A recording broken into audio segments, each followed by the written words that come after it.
অনেকে বলবেন আমি হিন্দু হিন্দু করছি। হিন্দু হিন্দু আমি করছি না, করতে বাধ্য করছে আমাদের পরিস্থিতি। কিন্তু তামিলনাড়ুর একটা মন্দিরের সামনে একটা মশাল সবসময়ই জ্বলতো। এরা রাজরাজাদের আমল থেকে। যাই হোক, সেটা কিন্তু কালক্রমে বন্ধ হয়ে যায়। শেষ পর্যন্ত হিন্দুরা সেখানে কোর্টে চলে যায়।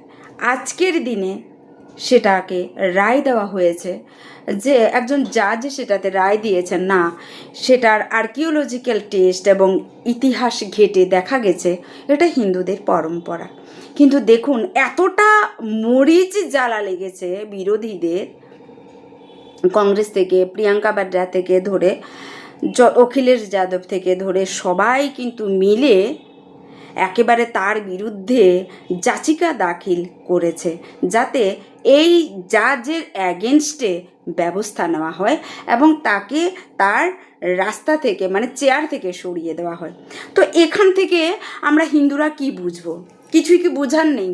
আমরা হিন্দুরা শুধু সয়েই যাব সবসময় নাকি? মানে আমাদের মন্দিরে আমাদেরকে পুজো করতে যদি কোনো জাজ রায় দেয়, তাতে বিরোধীদের শরীর জ্বলে। আবার এরাই বলে যে রুলিংয়ে যারা রয়েছে, আমি কোনো দলের নাম নেব না, তবু বলবো রুলিংয়ে যারা রয়েছে তারা বড় বেশি হিন্দু হিন্দু করে। তো আমি এখানে বলতে চাই, কারা হিন্দু হিন্দু করে?